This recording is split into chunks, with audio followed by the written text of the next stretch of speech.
Good morning students. আজকের পাঠ পরমাণু নিউক্লিয়াস বা atomic nucleus. Atomic nucleus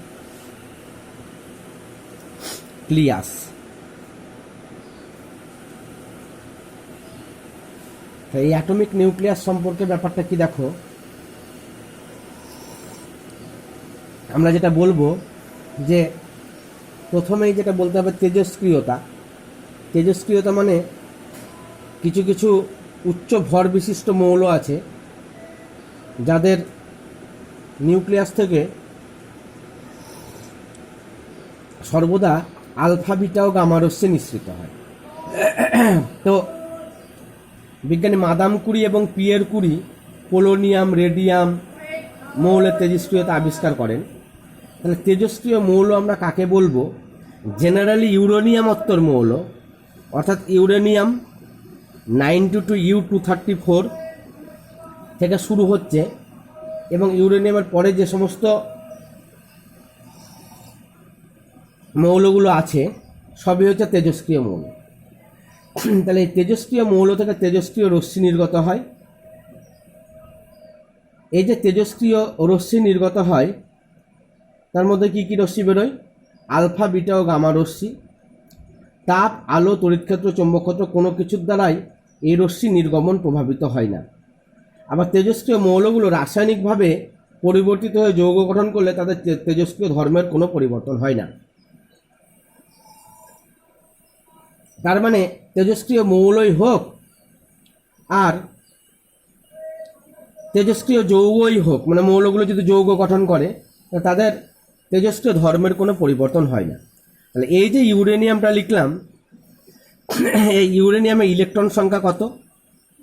92, proton 92, neutron সংখ্যা 234 মাইনাস 92, তাহলে কত হলো? 136, 134 আর 8 142। এবার এই neutron by proton, proton by নিউটনের যে রেশিও বা নিউটন বাই প্রোটনের রেশিও 142/92। কাটাকাটি করে দেখো কত হলো। এটা 46, এটা 71, হ্যাঁ 46, 46কে 46, 5, 2, 0, মোটামুটি দেখো 5 তো হবেই, কারণ দেখা গিয়েছে 5 দ্বারা করলে কত? 5 6 30, 0 হাত থাকলো 3, 4 5 20 23, তারপরে 200, হ্যাঁ মানে 4 হবেই। হ্যাঁ, তাহলে দেখা গিয়েছে এই যে ratio neutron by proton ratio, এটা যদি গ্রেটার দেন 1.54 হয় তাহলে সেটা তেজস্ক্রিয় হবেই হবে। ওকে, যদি এই নিউটন বাই প্রোটনের রেশিওটা 1.54 বা তার বেশি হয় তাহলে সেটা তেজস্ক্রিয় হবেই হবে। এখন কথা হচ্ছে এই যে তেজস্ক্রিয় মৌল আমি বললাম, তাহলে এখান থেকে কি কি রশ্মি নির্গত হয় আমরা জানি।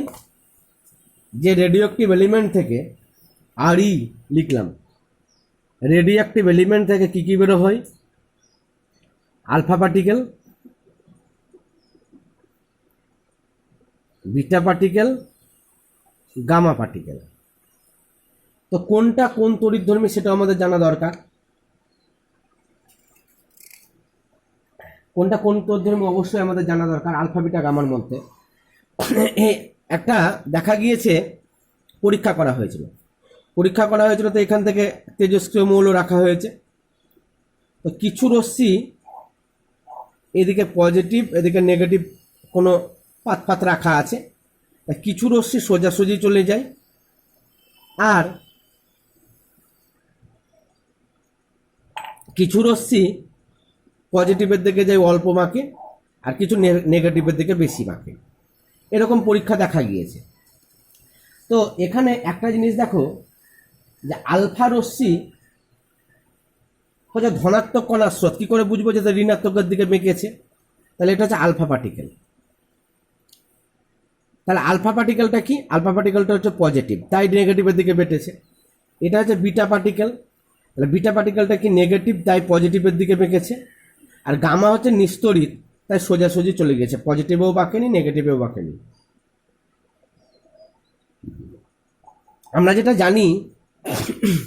যেটা জানি যে নেগেটিভকে পজিটিভ, পজিটিভকে নেগেটিভ আকর্ষণ করে। তাহলে আলফা পার্টিকেল যেটা হলো,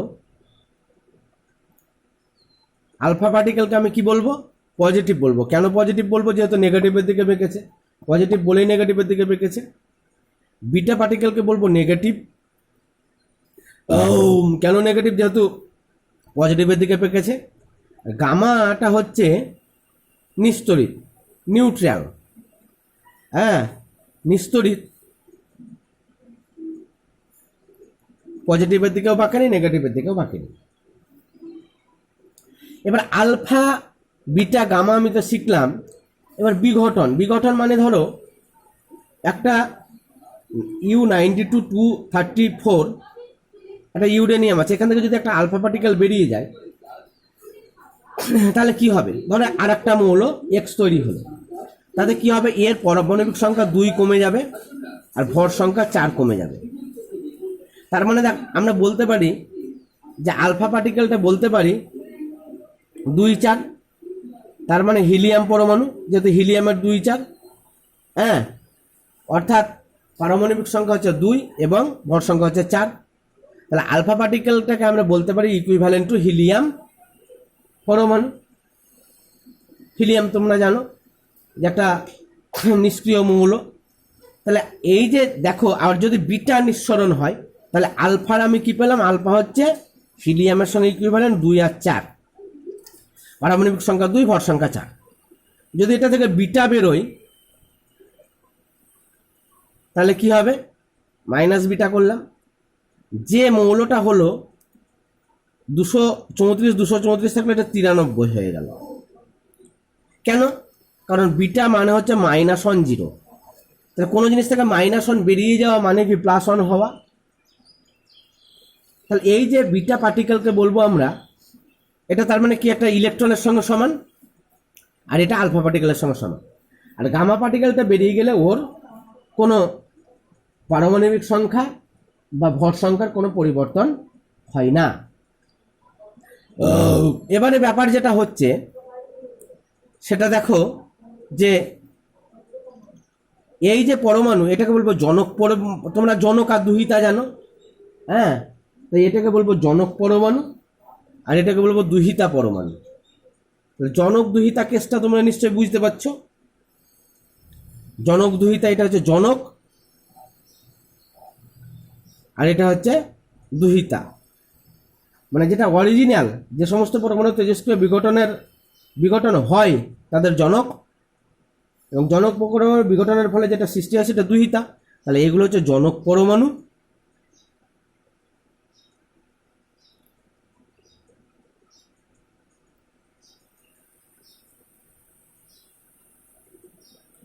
এগুলোকে বলবো দুহিতা পরমাণু, ঠিক আছে?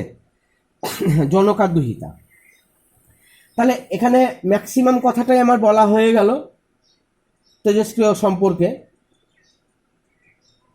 কিন্তু আর একটা কথা বলার আছে, যে কার্বনের কথা বলবো। কার্বন তো আমরা জানি 6-12। এই যে কার্বন 6C12, তার যে আইসোটোপ 6C14, এটা কিন্তু তেজস্ক্রিয় নয়, কিন্তু এটা তেজস্ক্রিয়, ঠিক আছে? এটা আমাদের একটু মনে রাখতে হবে। এবারে এই যে তিনটে particle alpha beta gamma particle বেরিয়ে আসছে কোথা থেকে? তেজস্ক্রিয় পরমাণু থেকে। তো গামা রশ্মি যেটা, তাহলে আমি বলবো আলফা হচ্ছে পজিটিভ, বিটা হচ্ছে নেগেটিভ, আর গামাকে বলবো এক প্রকারের তড়িৎ চুম্বকীয় তরঙ্গ। কি বললাম? তড়িৎ চুম্বকীয় তরঙ্গ। তাহলে দেখো, আলফা বিটা বা গামা এদের যদি আমরা কম্পারেটিভ স্টাডি করি, তাহলে আমি যেটা বললাম, আলফা হচ্ছে পজিটিভ, বিটা হচ্ছে নেগেটিভ, এটা হচ্ছে নিস্তড়িত। এটা পড়ানোর পর পিডিএফ করে পাঠিয়েও দেবো, তাহলে তোমাদের সুবিধা হবে। কম্পারেটিভ স্টাডি,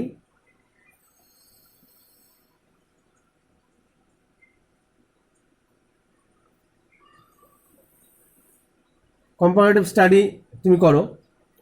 আর কি বলবো, যে গামা নিস্তড়িত হলেও এটা কিন্তু তড়িৎ চুম্বকীয় তরঙ্গ, ইলেকট্রোম্যাগনেটিক ওয়েভ। এই গামাটাকে কি বলবো আমরা? ইলেকট্রো ম্যাগনেটিক ওয়েভ, বা সংক্ষেপে কি বলা হয়? EM wave. ইএম ওয়েভ বা তড়িৎ চুম্বকীয় তরঙ্গ। এর তরঙ্গ দৈর্ঘ্য খুবই কম, কত? 0.01 অ্যাংস্ট্রং, তার থেকেও কম। এর যে ল্যামডা তরঙ্গ দৈর্ঘ্য কত? ল্যামডাটা হচ্ছে কম, কত কম? এত থেকেও কম, মানে এটা বড় ল্যামডা। তাহলে একটা জিনিস দেখো, খুব ক্ষুদ্র তরঙ্গ দৈর্ঘ্য, অ্যাংস্ট্রং মানে 10⁻⁸ সেন্টিমিটার, মানে খুবই কম। খুবই কম যদি হয় তাহলে তরঙ্গ দৈর্ঘ্য কম হলে এর ভেদন ক্ষমতা বেশি, মনে রাখো। তাহলে এর ভেদন ক্ষমতা বেশি, এদের ভেদন ক্ষমতা তুলনামূলকভাবে কম। যেহেতু তরঙ্গ দৈর্ঘ্য বেশি, যেহেতু তরঙ্গ দৈর্ঘ্য কম, যেহেতু তরঙ্গ দৈর্ঘ্য কম, তার মানে তরঙ্গ দৈর্ঘ্য কম মানে ভেদন ক্ষমতা, এরকম করে মনে রাখতে হয়। তাহলে তুলনামূলকভাবে এদের তরঙ্গ দৈর্ঘ্য বা ভেদন ক্ষমতা কম, ঠিক আছে? বোঝা গেল? তাহলে মোটামুটি দেখা গিয়েছে যে আলফা রশ্মির খুবই কম, আর বিটা হচ্ছে আলফা গামার মধ্যবর্তী, এটা খুব কম।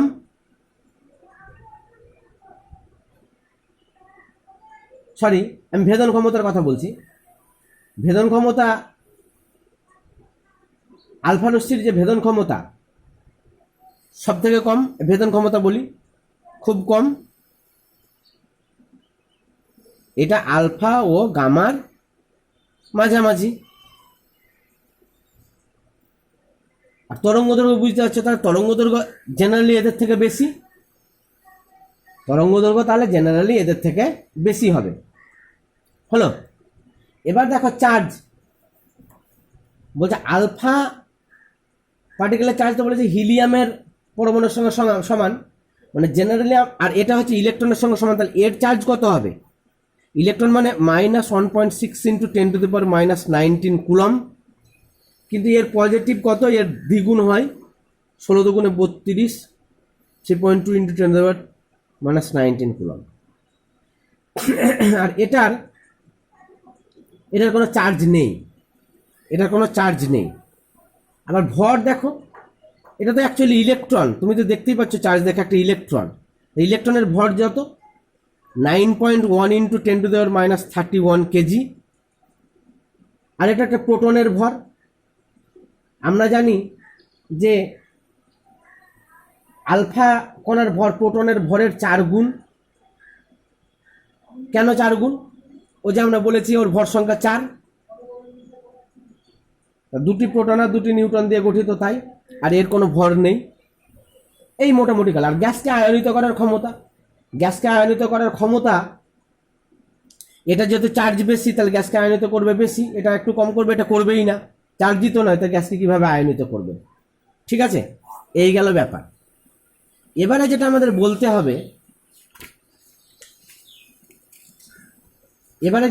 হবে, যে এই যে তেজস্ক্রিয়, তাহলে এখানে একটা কথা কিন্তু আমি বলে দিয়েছি আগের পেজে, যে আলফা বিটা, এইটাকে বলা হয় আলফা বিঘটন। কি বলা হয়? এটাকে বলা হয় আলফা বিঘটন, এটাকে বলা হয় বিটা বিঘটন। ঠিক আছে, আর একবার আমি বলছি আলফা বিঘটন ও বিটা বিঘটন কি। আলফা বিঘটন যেটা হচ্ছে,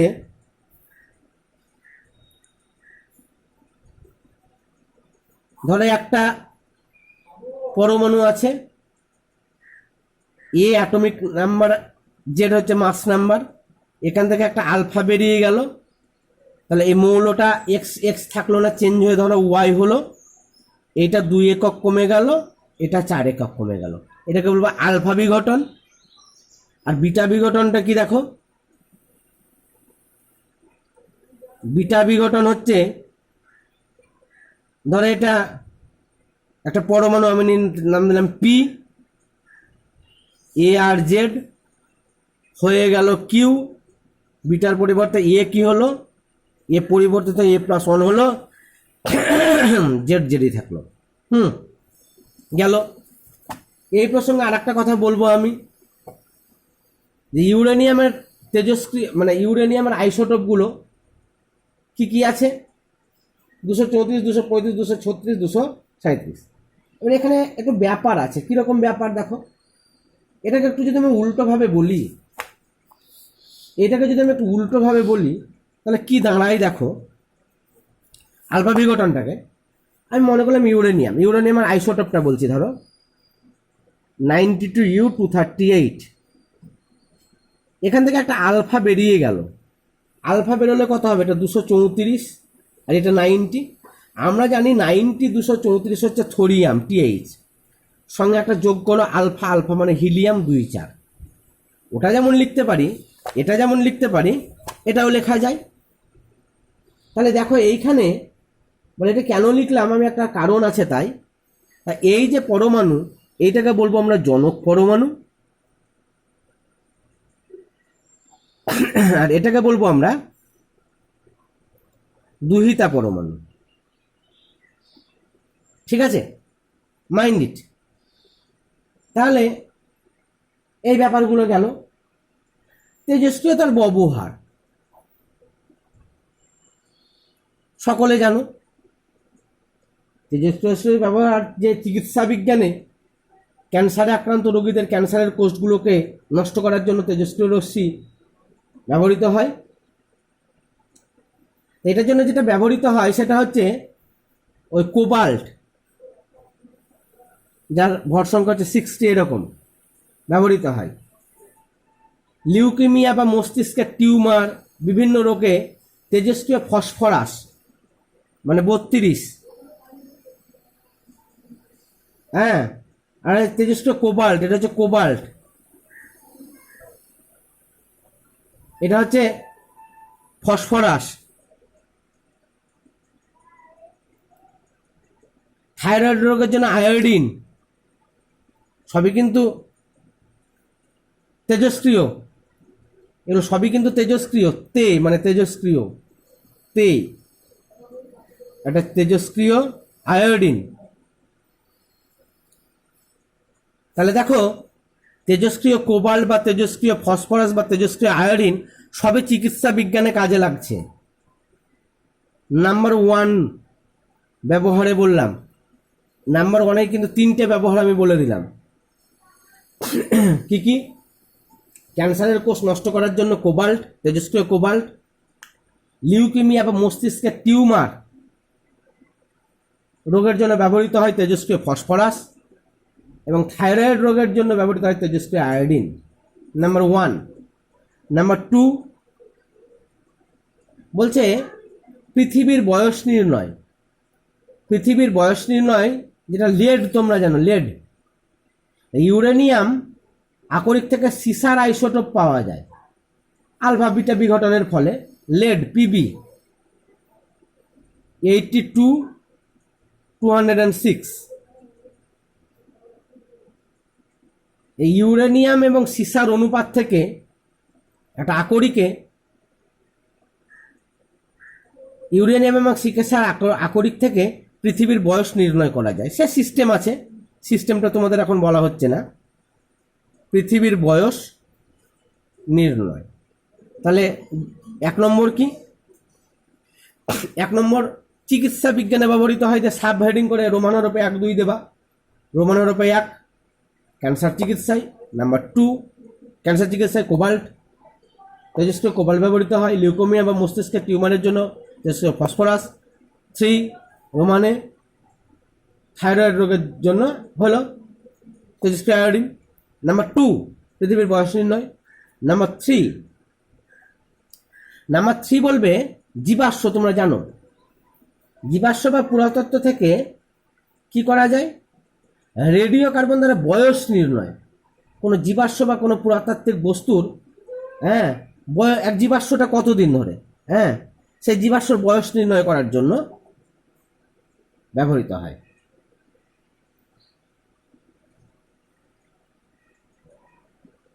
এই 3টে ব্যবহার। এবার দেখো এখানে আর একটা কথা বলবো আমি, যে কার্যের একক অ্যাজ ওয়েল এজ শক্তির একক। কার্য এবং শক্তি, 1 মিনিট আসছি।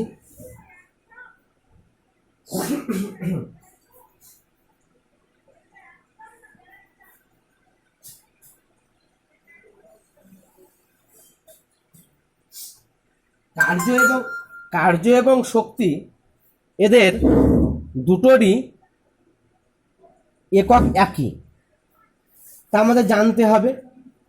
তাহলে তোমরা বিখ্যাত বিজ্ঞানী আইনস্টাইনের নাম শুনেছ, তার যে ভর শক্তির যে রিলেশন নিয়ে যে সূত্র, ভর বিচ্যুতি ও বন্ধন শক্তি।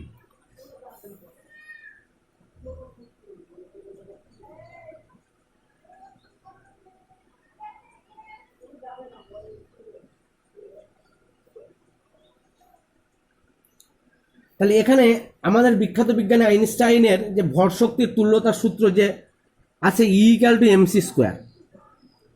ই হচ্ছে এনার্জি, এম হচ্ছে মাস, আর সি হচ্ছে ভেলোসিটি অফ লাইট। তাহলে এই ক্ষেত্রে দেখো আমরা যেটা বলবো, তাহলে শক্তি আর কার্য কিন্তু একই। শক্তি এবং কার্য একই, এদের একক যথাক্রমে ইলেকট্রন ভোল্ট বা মেগা ভোল্ট। মানে আমরা জানি আর্ক বা জুল, আর্ক জানি বা জুল জানি সিজিএস এবং এসআই, কিন্তু আমরা এখানে ইলেকট্রন ভোল্টে ব্যবহার করব। কি ইলেকট্রন ভোল্ট বা মেগা ইলেকট্রন ভোল্ট। এবার তোমাদের একটু ইলেকট্রন ভোল্ট বা আর্ক বা জুল তোমরা জানো, কিন্তু ইলেকট্রন ভোল্ট বা মেগা ইলেকট্রন ভোল্ট সম্পর্কে তোমাদের একটা ধারণা হওয়া দরকার। তাহলে 1 ইলেকট্রন ভোল্ট সমান কত? 1 ইলেকট্রন ভোল্ট মানে একটা ইলেকট্রনের চার্জ ইন্টু 1 ভোল্ট। তুমি যদি এসআইএ করতে চাও, একটা ইলেকট্রনের চার্জ কত? 1.6 × 10⁻⁹ কুলম। আর ভোল্টটা তো এসআইএ আছে, বুঝতে পারছো, বিভবের একক ভোল্ট। তাহলে কত? 1.6 × 10⁻⁹ এত জুল হয়ে গেল, তাই তো? তাহলে 1 ইভি সমান কত জুল? এত জুল। বা 1 জুল সমান কত ইভি? 1/1.6 × 10⁻⁹ ইভি। এবার মেগা মানে তো জানো, মিলি, মাইক্রো, ন্যানো, পিকো, ফার্মি। আর কিলো আর মেগা আমি বহুবার বলি, আর একবার বলি, তোমাদের কাজে লাগবে। তাই কিলো আর মেগা আমার যেখানে যেটা লাগবে, 10⁻³ কে কিলো বলে, 10⁻⁶ কে মেগা বলে। আর এদিকে লিখবো মিলি, মাইক্রো, ন্যানো, পিকো, ফার্মি। এগুলো কীরকম? 10⁻³ -3, -6, -9, -12, -15, যখন যেটা দরকার হবে। এবার আসল পড়ায় ফিরে আসি, যেটা আমরা বলেছিলাম E=mc²। তাহলে আইনস্টাইনের যে ভর শক্তির তুল্যতা, তার যে ইকুয়েশন, সেটা হচ্ছে E=mc², যেখানে সি হচ্ছে লাইটের ভেলোসিটি অফ লাইট। আমরা জানি এটা 3 × 10⁸ মিটার/সেকেন্ড।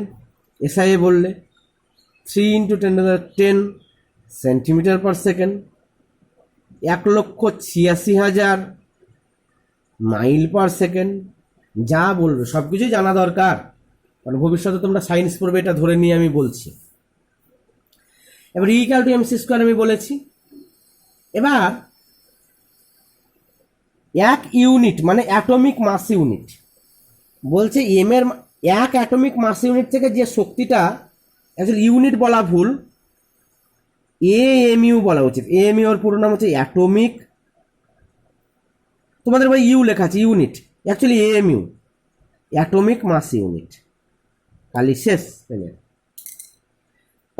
তাহলে দেখা গিয়েছে পরীক্ষা করে তোমরা যখন 11, 12, 12-এ পড়বে তখন দেখবে এটা তৈরি করবে এক ইলেকট্রন এক ইউনিট মানে এক এএমইউ অ্যাটমিক মাস ইউনিট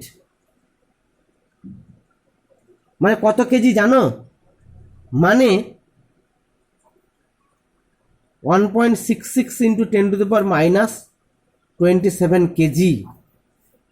খুব কম কিন্তু খুব বেশি না, 27 মাইনাস আছে। তাহলে এক ইউনিট পরিমাণ ভর, এক ইউনিট এত পরিমাণ ভর যদি শক্তিতে রূপান্তরিত হয় তাহলে যে এটা মাস, তাহলে যে এনার্জিটা পাওয়া যাবে সেটা কত জানো? 931.5 মেগা ইলেকট্রন ভোল্ট, বা অনেক জায়গায় দেখবো 931.2 মেগা ইলেকট্রন ভোল্ট শক্তি পাওয়া যায়। এইটাকে বলা হয়, ইভি হচ্ছে ইলেকট্রন ভোল্ট আর এমইভি হচ্ছে মেগা ইলেকট্রন ভোল্ট। ঠিক আছে, শক্তি পাওয়া যায়। এবারে দেখো আমি যেটা বলতে চেয়েছিলাম, যেটা হেডিং দিয়েছিলাম আগের পেজে, এটা বলার জন্য কত রকম আমি ফিকির ফন্দি বার করলাম, যে ভর, বিচ্যুতি এবং বন্ধন শক্তি খুব ইম্পর্ট্যান্ট একটা জায়গা।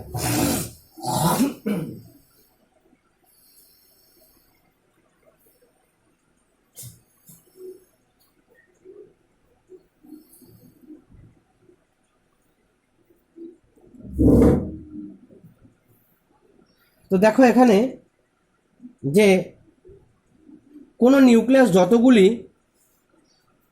প্রোটন বা নিউট্রন দ্বারা গঠিত তাদের ভরের সমষ্টি অপেক্ষা নিউক্লিয়াসের ভর কিছুটা কম হয়। কি বললাম? যে কোনো শক্তির প্রভাবে নিউক্লিয়াসের মধ্যে প্রোটন বা নিউট্রন একসঙ্গে থাকে। তো কোন শক্তির প্রভাবে? যে তুমি বলবে যে নিউট্রন আর প্রোটন একসঙ্গে নিউক্লিয়াসে, আমরা কি জানি নিউক্লিয়াসে কি আছে? প্রোটন আর নিউট্রন। তো প্রোটন তো সবই পজিটিভ, তাহলে নিজেদের মধ্যে বিকর্ষণ করে তো পালিয়ে যেত, কিন্তু থাকে কিসের জন্য? থাকে একটা শক্তির জন্য থাকে। সে শক্তিটাকে কি বলবো? বন্ধন শক্তি। তো বলছে কোনো নিউক্লিয়াস যতগুলি প্রোটন বা নিউট্রন দ্বারা গঠিত তাদের ভরের সমষ্টি অপেক্ষা নিউক্লিয়াসের ভর কিছুটা কম হবে। হবে কি হবে না? কোনো নিউক্লিয়াস যতগুলি প্রোটন বা নিউট্রন দিয়ে গঠিত তাদের ভরের সমষ্টি অপেক্ষা নিউক্লিয়াসের ভর কিছুটা কম হয়। কেন কম হয় সেটা আমরা আসছি। সেটাকেই বলা হয় কি বিচ্যুতি? ভর বিচ্যুতি। আর এই যে ভর বিচ্যুতি হলো, অর্থাৎ কোনো পরমাণু নিউক্লিয়াসকে ভেঙে ওর মধ্যে থাকা নিউক্লিয়ানগুলি স্বাধীন কণায় পরিণত করতে যে ন্যূনতম শক্তির প্রয়োজন সেটাকে বলা হয় বন্ধন শক্তি। আমরা একটা উদাহরণ দিয়ে বোঝার চেষ্টা করব। মনে করলাম একটা পরমাণু যার অ্যাটমিক নাম্বার হচ্ছে জেড। তাহলে অ্যাটমিক নাম্বার যদি জেড হয়, অ্যাটমিক নাম্বার মনে করলাম জেড, আর ওর যে মাস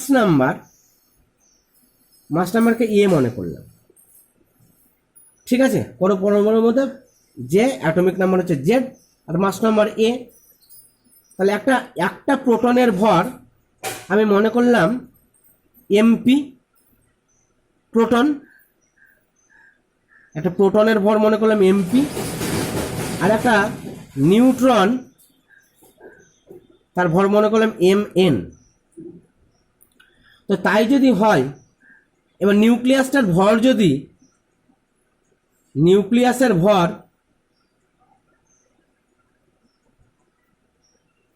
ক্যাপিটাল এম, তাই যদি হয় তাহলে দেখো নিউক্লিয়াসের ভর ক্যাপিটাল এম বলেছি, তাহলে প্রোটনের ভর কত?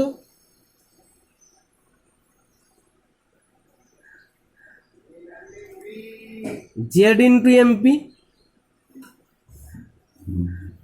মুড়ি হাতে ভাজা না মেশিনে ভাজা? হ্যাঁ, কত করে? একটু ঘুরে এসো না 10 মিনিট। আচ্ছা এখন একটু কাজ করছি, 10 মিনিট পরে আসো, নাহলে হ্যাঁ না দাঁড়াতে হবে না, আমি পড়াচ্ছি, তুমি বুঝবে না, বন্ধ করলে হবে না এখন। হ্যাঁ ঠিক আছে, 10 মিনিট পরে আসো, না হলে পরে দেখা যাবে।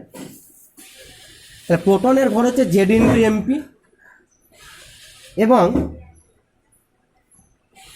আর একটা কথা যেটা বললাম, তাহলে একটা প্রোটনের ভর যদি এমপি হয়, তাহলে জেড প্রোটন সংখ্যা আমরা বলেছি। তাহলে প্রোটন সংখ্যা, আচ্ছা এখানে প্রোটন সংখ্যা জেড বললাম, হ্যাঁ এখানে যেটা লিখেছি জেড পরমাণু ক্রমাঙ্ক বা প্রোটন সংখ্যা বা অ্যাটমিক নাম্বার ঠিকই আছে, আমার ভর সংখ্যা হয়ে যাচ্ছে, এখানে প্রোটন একদম লিখে দিলাম প্রোটন সংখ্যা। আর এটা নিউটন সংখ্যা, আর অ্যাটমিক মাস নাম্বার হচ্ছে এ, আর প্রোটন সংখ্যা হচ্ছে জেড। ঠিক আছে, তাহলে দেখো প্রোটন সংখ্যা যদি জেড হয় তাহলে প্রোটনের ভর কত? Z into MP. তাহলে এ মাইনাস জেড হচ্ছে নিউটন, তাহলে এম এন, এটা হচ্ছে প্রোটনের ভর প্লাস নিউট্রনের ভর, এই দুটোর যে যোগফল, তাহলে মোট ভর কত ছিল? এম ধরে নিয়েছিলাম, তা দেখা যাবে যে এই দুটোর ভর থেকে এই দুটোর ভর একটু বেশি হচ্ছে, অর্থাৎ Z into MP plus A minus Z into M N থেকে এম যদি বাদ দাও, অর্থাৎ নিউক্লিয়াসের ভর যদি বাদ দাও, তাহলে কি পাওয়া গেল? ভর ত্রুটি পাওয়া গেল। এবার তোমরা বলবে এটা বেশি এটা কম কেন হয়? সেটা তোমাদের নিউক্লিয় ফিশন ফিউশন আছে, তোমাদের হালকা করে এখানে আছে, আমি বলবো 12-এ গিয়ে চরমই আছে, তবুও আমি বলবো এখানে তোমাদের একটু পরেই বলবো। দেখো তাহলে এখানে দেখো ভরের যে চ্যুতি হলো সেটাকে বলে ভর ত্রুটি। এই ভরটা শক্তিতে রূপান্তরিত হচ্ছে, কারণ কি E=mc², এম বলতে এইটা, এইটুকু ত্রুটি ভরের জন্য কতটুকু শক্তি আমি রিলিজ পাবো? Z into MP plus A minus Z into M N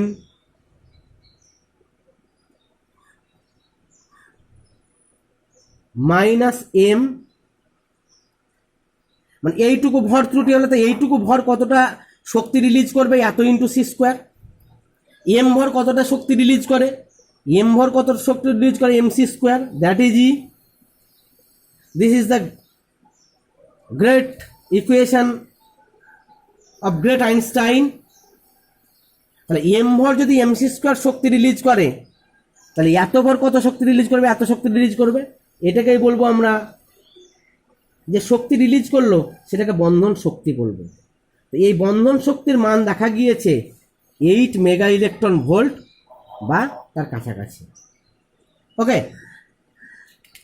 এবারে আরো দুটো কথা, নিউক্লিয় বিভাজন আর নিউক্লিয় সংযোজন। প্রথমে নিউক্লিয় বিভাজন, যে ওই যে তোমরা জানো জাপানের হিরোশিমা এবং নাগাসাকি শহরে যে পরমাণু বোমা পড়েছিল, হ্যাঁ 6ই আগস্ট এবং 9ই আগস্ট, ওদের যে নিকনেম ছিল লিটল বয় আর ফ্যাট ম্যান।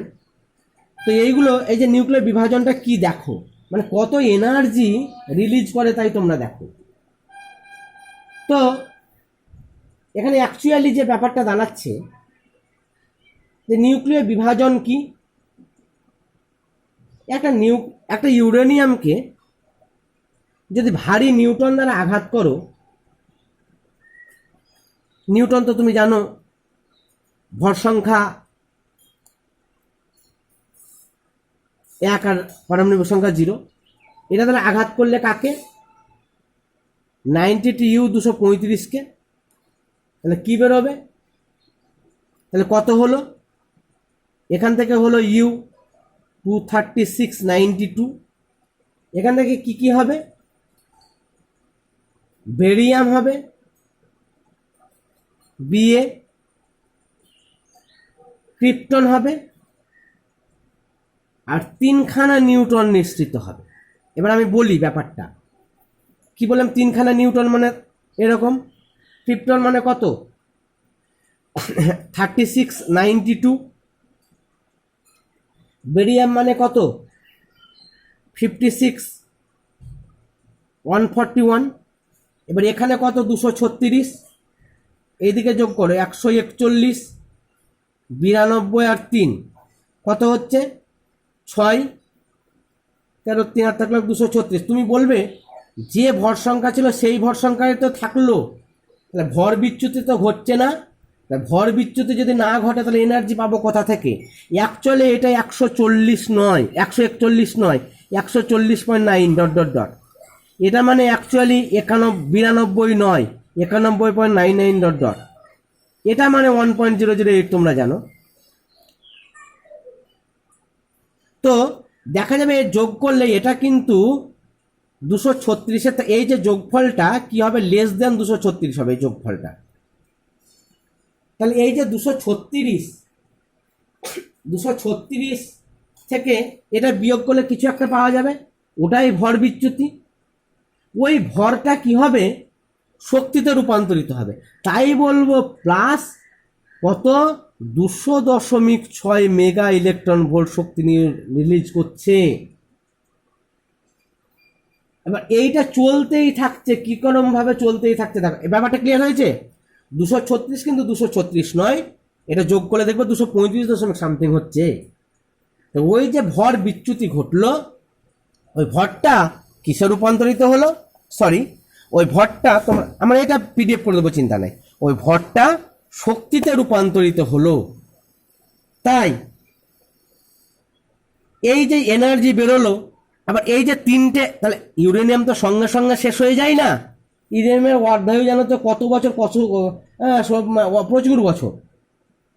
তাহলে এই কেসটা কি হচ্ছে যে একটা, পরের পেজটায় আসছি,